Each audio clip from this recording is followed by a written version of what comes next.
Bismillahirrahmanirrahim. Assalamualaikum warahmatullahi wabarakatuh. Selamat berjumpa kembali dengan mata pelajaran Bahasa Indonesia kelas 10. Pada kesempatan kali ini kita akan membicarakan atau membahas tentang teks puisi. Nah, mungkin sudah tidak asing lagi ya di telinga teman-teman semua tentang puisi. Nah, siapa di antara kamu yang pernah membaca puisi? Atau justru kamu sangat gemar menulis puisi? Puisi memang termasuk ke dalam suatu karya tulis yang indah dan menarik untuk kita baca. Seperti puisi Rangga di sebuah film, dulu ada film yang terkenal, itu namanya, nama filmnya Ada Apa Dengan Cinta, ya, pemerannya Rangga dan Cinta.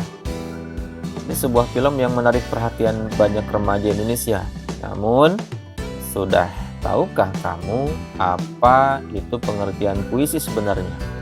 Apa pula unsur-unsur pembentuk puisi? Buat yang penasaran, simak video ini sampai selesai. Jangan lupa ya teman-teman semua, dicatat baik-baik di buku catatannya agar ilmunya terikat dengan baik. Baik, sekarang kita bahas pengertian puisi.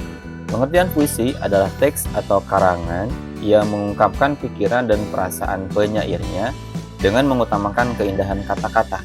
Dalam puisi, kita dapat mengungkapkan berbagai hal, seperti kerinduan, kegelisahan, atau pengagungan yang kamu ungkapkan dalam bahasa yang indah. Hanya saja, kamu jarang menyadarinya bahwa itu adalah puisi. Oh iya, ada beberapa istilah dalam puisi yang perlu kamu ketahui. Nih, diantaranya sebagai berikut, bisa dilihat teman-teman di gambar. Istilah yang berkaitan dengan puisi, yang pertama ada penyair. Penyair adalah orang yang menulis puisi. Kemudian yang kedua ada larik. Larik adalah baris dalam puisi.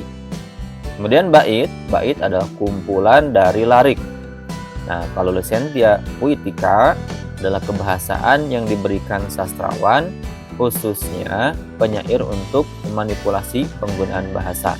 Tujuannya adalah untuk memberikan efek tertentu dalam karyanya. Oke, lanjut ke jenis-jenis puisi.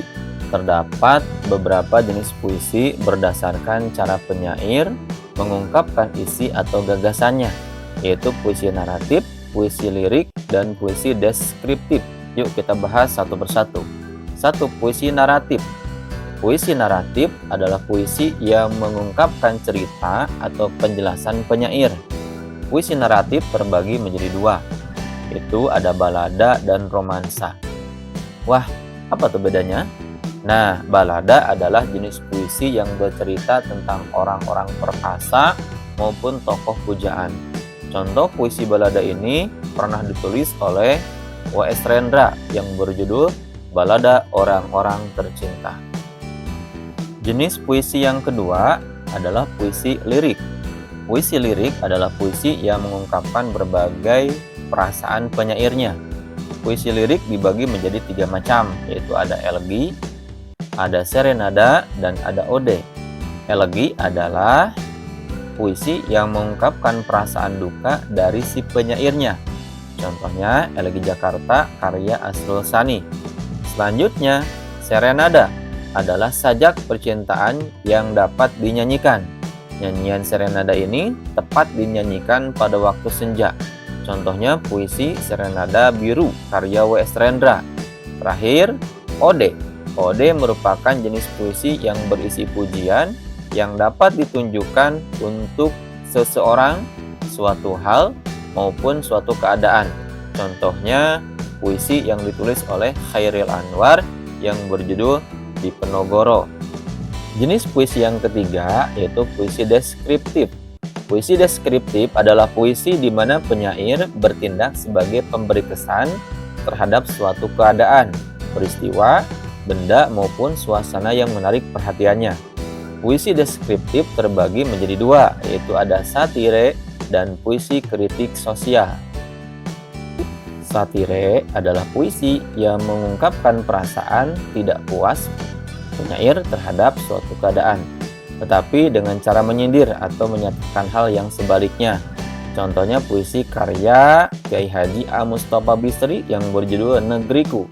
Sementara itu, puisi kritik sosial juga merupakan jenis puisi yang mengungkapkan ketidakpuasan penyair terhadap suatu keadaan, tetapi dengan cara membeberkan atau menyebarkan ketidakadilan yang terjadi. Contohnya puisi yang berjudul Aku Tulis Pamflet Ini karya W.S. Rendra. Nah, sekarang kita lanjut ke bentuk penyampaian puisi. Ada beberapa cara yang bisa kita lakukan untuk menyampaikan puisi, seperti membacakan puisi, deklamasi puisi, atau bisa juga dalam bentuk pertunjukan puisi. Lalu, apa bedanya ya? Baik, sekarang kita jelaskan perbedaannya ya. 1. Membacakan puisi. Sesuai dengan namanya, membacakan puisi berarti menyampaikan puisi dengan bahasa lisan atau melalui ucapan. Saat membacakan puisi, teks puisi bisa dibawa ke atas pentas. 2. Deklamasi puisi. Deklamasi puisi adalah menyampaikan puisi secara lisan juga. Namun bedanya, penyampaiannya dilakukan dengan penuh penghayatan dan luapan kejiwaan. Bisa disertai dengan gerakan tangan atau kaki. Nah, saat kamu ingin mendeklamasikan puisi, kamu nggak perlu membuat teks puisi, melainkan harus dihafal. Bentuk penyampaian puisi yang ketiga, yaitu pertunjukan puisi. Penyampaian puisi dalam bentuk pertunjukan dibagi menjadi musikalisasi puisi dan dramatisasi puisi. Pada musikalisasi puisi, kamu akan mengubah puisi menjadi sebuah lagu. Oleh karena itu, penyampaian puisi dan irama lagu harus memiliki keselarasan supaya lebih nikmat didengar. Selain itu, dramatisasi puisi dilakukan dengan memperagakan atau memerankan tokoh sesuai peristiwa yang ada di dalam puisi itu sendiri. Dramatisasi puisi bisa dilakukan secara individu maupun berkelompok layaknya pementasan drama. Baik, sekarang teman-teman kita bahas unsur pembentuk puisi. Unsur pembentuk puisi ada dua, ada unsur secara fisik dan unsur batin. Yang pertama, unsur fisik dibagi lagi menjadi beberapa bagian, ada majas dan irama. Teks puisi merupakan teks atau karangan yang mengungkapkan pikiran dan perasaan penyairnya dengan mengutamakan keindahan kata-kata. Teks puisi mengutamakan majas dan juga irama. Majas atau figurative language adalah bahasa kias yang dipergunakan untuk menciptakan kesan tertentu bagi penyimak atau pembacanya. Untuk menimbulkan kesan-kesan tersebut, bahasa yang dipergunakan berupa perbandingan, pertentangan, perulangan, dan perumpamaan. Majas yang biasanya digunakan adalah majas personifikasi, majas paralelisme, majas metafora, majas hiperbola, dan majas perumpamaan. Irama atau musikalitas adalah alunan bunyi yang teratur dan berulang-ulang. Irama berfungsi untuk memberi jiwa pada kata-kata dalam sebuah puisi yang pada akhirnya dapat membangkitkan emosi tertentu seperti sedih, kecewa, marah, rindu, dan bahagia. Unsur fisik puisi yang berikutnya adalah penggunaan kata-kata konotasi. Kata konotasi adalah kata yang bermakna tidak sebenarnya. Kata itu telah mengalami penambahan-penambahan, baik itu berdasarkan pengalaman, kesan, maupun imajinasi dan perasaan penyair. Puisi memang banyak menggunakan kata-kata bermakna konotatif. Hal itu merupakan kiasan atau merupakan suatu perbandingan. Unsur fisik berikutnya adalah kata berlambang. Lambang atau simbol adalah sesuatu seperti gambar, tanda, ataupun kata yang menyatakan maksud tertentu. Misalnya, rantai dan padi kapas dalam gambar Garuda Pancasila, tunas kelapa sebagai lambang pramuka. Lambang-lambang itu menyatakan arti tertentu yang bisa dipahami secara umum. Unsur fisik yang terakhir adalah pengimajinasian dalam puisi. Pengimajinasian adalah kata atau susunan kata yang dapat menimbulkan hayalan atau imajinasi.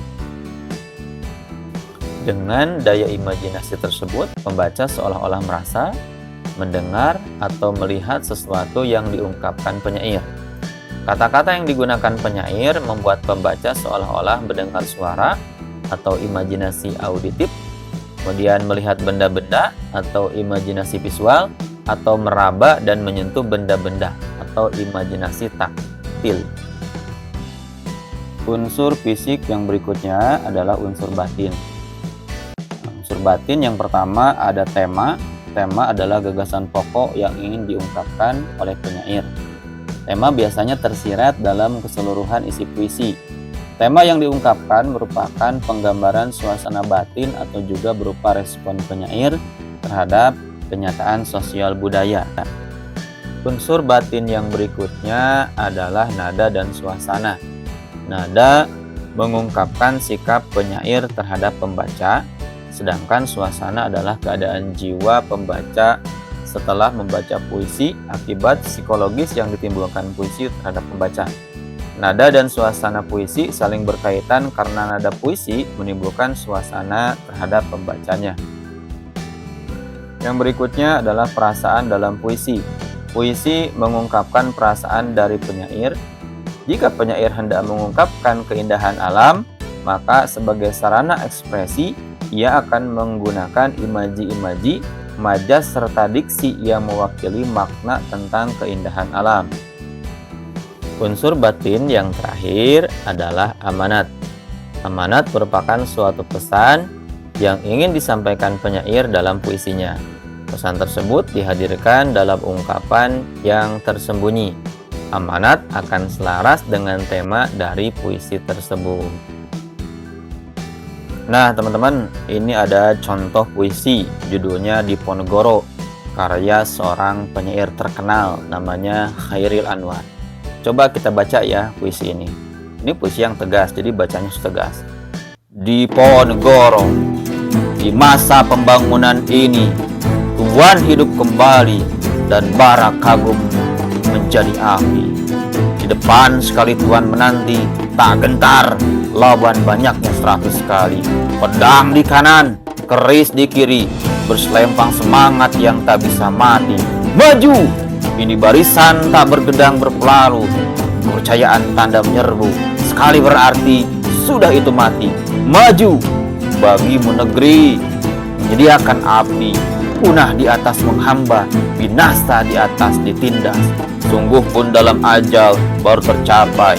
Jika hidup harus meresai, maju, serbu, serang, terjang. Februari 1943. Nah itu teman-teman puisinya ya. Mungkin teman-teman di sini ada yang lebih jago baca puisinya. Silahkan, boleh coba di rumahnya masing-masing ya. Atau bisa membacakan puisi-puisi yang lain. Kalau puisi ini Diponegoro ini puisi perjuangan, otomatis semangat. Beda dengan puisi, ada yang puisi sedih, ada yang duka dan sebagainya ya. Beda-beda membacanya. Oke deh teman-teman, sekian pembahasan kita kali ini tentang teks puisi. Mulai dari pengertian, jenis, cara penyampaian, unsur pembentuk, hingga contohnya semua dibahas secara lengkap. Nah, berdasarkan penjelasan tadi, kita dapat mengetahui bahwa puisi adalah jenis karya sastra berbentuk karangan terikat yang menggambarkan perasaan dari penyairnya.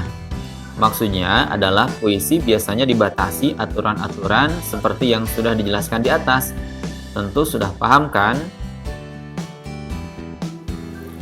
Oke deh teman-teman, sekian pembahasan kita kali ini tentang teks puisi. Mulai dari pengertian, jenis, cara penyampaian, unsur pembentuk, hingga contohnya semua dibahas secara lengkap.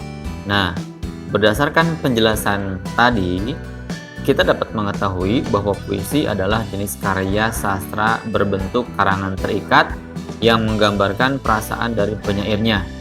Maksudnya adalah puisi biasanya dibatasi aturan-aturan seperti yang sudah dijelaskan di atas.